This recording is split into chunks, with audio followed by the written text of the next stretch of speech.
Morning, everyone. Good morning, Rabbi. We're learning Mishnah Yishkalim, Parak Ches, Chapter 8, Mishnah Hey, Mishnah 5. Shimon Gamliel Omer.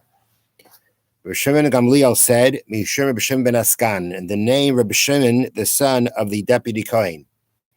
Deputy Kohen's name isn't mentioned here, but in a previous Mishnah, his name was Hananya.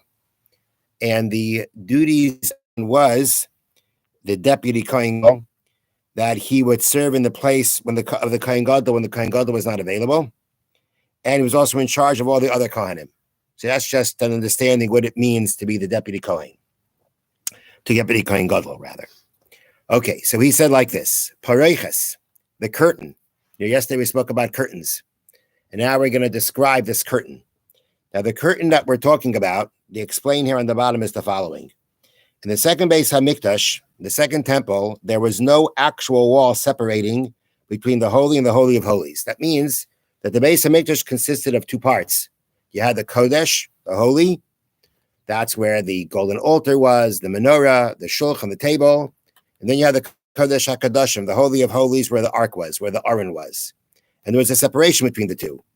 So in the first Beis HaMikdash, there was a wall. Here in the second Beis HaMikdash, in the second temple, there were two curtains that were hung in place of the wall. So our discussion of this Mishnah are those curtains. So Pareiches of Yatafach. This curtain, or each curtain, its thickness was a tefach. Tefach is a handbreadth. It's about 3 to 4 inches. So that's its thickness. Val shivim ushnayim ninim neregis. And it was woven using 72 heddle shafts. What's a heddle shaft? So I will read to you from the notes, and hopefully you'll understand. See, when we learned Erevin and Shabbos, not Erevin, we learned Shabbos rather. We had a bunch of Mishnayos about weaving, and other Mishnayos too. So we had our pictures, and got some kind of an I actually got some kind of understanding about the process. But now that we don't have the pictures in front of me and haven't reviewed it, I don't really have a full understanding of it, but let me read to you what the notes say. Woven cloth is made up of two groups of threads that crisscross each other. That we understand. The horizontal threads are passed through the vertical threads. Okay? This is accomplished by using a special frame that has threads running across it. At the center of each are loops called heddle shafts, through which the horizontal threads are passed. And you got your setup threads, and then you pass a thread in and out. And apparently that thread went through these loops, these heddle shafts. To create a curtain with the necessary dimensions, 72 such heddle shafts were required. Okay, so that's what it means. Val shivim ushnayim nimin nereges, that it was woven with 72 heddle shafts. Now, Bakal Nima Venima. And each thread, this is how they translate the words now, Nima, as each thread contained Esra Bachutin, 24 threads. So each thread contained 24 thinner strands. Now, what does that mean? It means like this.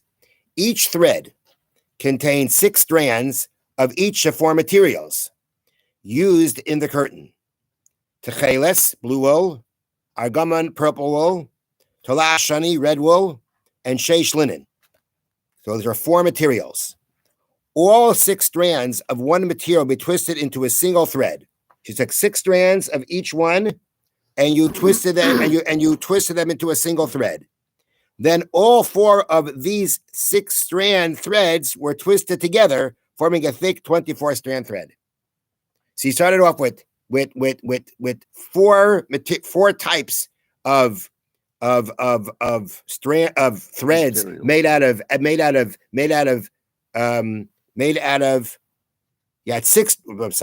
you had 4 materials, and you had 6 strands of one material be twisted into a single thread. 6 strands of each material to a single thread. That's 6 times 20. That's 6 pairs of strands made out of 4 strands. Then all 4 of these 6 strands are twisted together, forming a thick 24 strand thread. Okay, that's what it means when it says that each one was 24 strands. Okay. Orca, the length of this curtain, Arboyam Amma, 40 cubits. It's pretty high. The Rachba and its width, Esrim Amma, 20 cubits. Why these dimensions? Because this curtain hung to separate between the Kodesh, the section called the Holy, and the Holy of Holies. The opening of the Holy, or actually the dimensions of the Holy, at least the dimensions of it, dimensions of the Holy were 20 amos wide by 40 amos high. That was the dimension of the Holy. And therefore, the curtain that was going to separate between the Holy and the Holy of Holies was the dimensions of this section called the Kodesh, or the Holy. Now, this next line has a number of explanations to it. Umishmainim ushtei ribai nasis. Literally translated, that means, and it was made from 82 10,000s. 82 10,000s. That's 820,000 what? It says made out of 820,000. So what does that mean? 820,000 what? So Bartanura has three explanations. Either it means it was made out of 820,000 threads altogether, or it means it cost 820,000 golden inarim, or if you change the wording from ribe to rivos, it means 820,000 young girls who were working on making this curtain. Now, Ushtayim Oisim B'chol Shana. Every year they made two. Every year that the two of these had to be made. Why? So they explain here, because the two curtains hanging between the Holy and the Holy of Holies would regularly become blackened from the smoke of the kataris, of the incense offered on the inner altar, which was situated in the Holy. They needed to be placed annually. There was smoke always inside.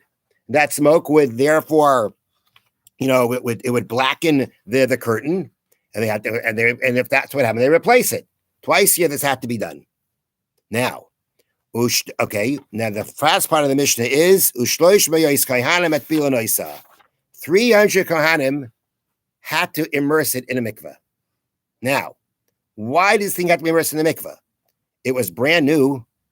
The people involved in making it made sure they were tahar, they were pure. Why did it have to be immersed?